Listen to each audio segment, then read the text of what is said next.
President Donald Trump speaks during an event honoring the 2017 Stanley Cup champions, the Pittsburgh Penguins, on Tuesday. Meltdown of Getty Images. Now we know why and when Rex Tillerson called Donald Trump the fucking moron. According to NBC News, the Secretary of State muttered the remark to colleagues on July 20 right after a meeting in the Pentagon, a review of U.S. military forces and operations worldwide, attended by Trump, his main advisors, and the top brass. At one point in the meeting, a briefer showed the president a graph tracking the dramatic reduction in U.S. and Russian nuclear weapons over the past several decades. That reduction is widely interpreted as a success story about arms control treaties, the end of the Cold War, and the declining dependence on weapons of catastrophic destruction. But Trump viewed it with alarm, telling the group that he wanted more nukes. Pointing to the graph's peak year, 1969, when the U.S. had 32,000 nuclear weapons, Trump said he wanted that many nukes now. Various officials talked him down, according to the NBC report, noting the legal and practical restrictions and the fact that the roughly 4,000 weapons in our current strategic arsenal are better able to carry out their missions than the much larger force of a half-century ago. As the NBC report dryly put it, Trump's comments raised questions about his familiarity with the nuclear posture and other issues, officials said.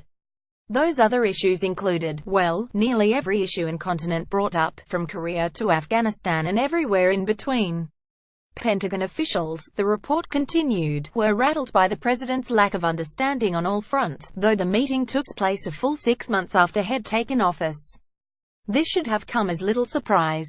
Throughout the 2016 election campaign, Trump evinced both a thorough ignorance of national security policy and a cavalier boasting of his good instinct for this stuff.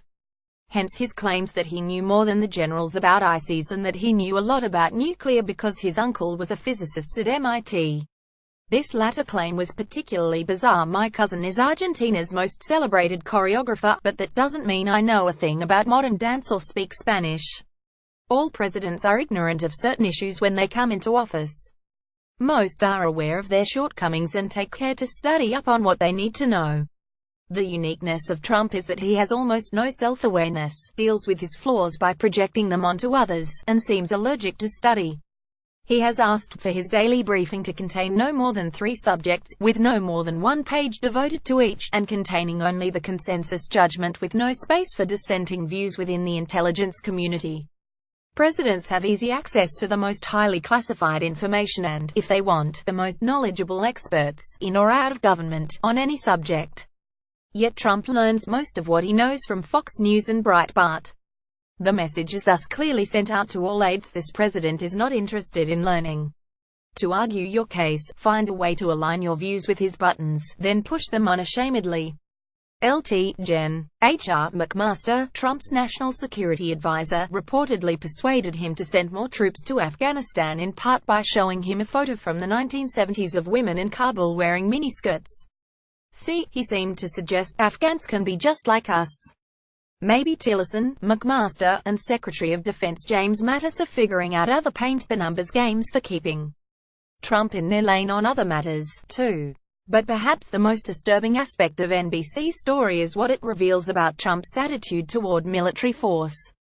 His idolatry of military officers is well known, but less noted is his idolatry of big guns for their own sake.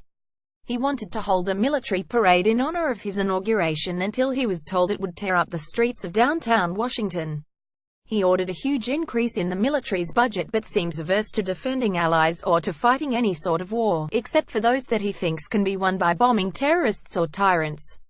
The weapons used for fighting those kinds of wars, drones, smart bombs, small units of special forces, coastal patrol boats, don't cost much. What costs a lot of money are aircraft carriers, planes, tanks, and personnel.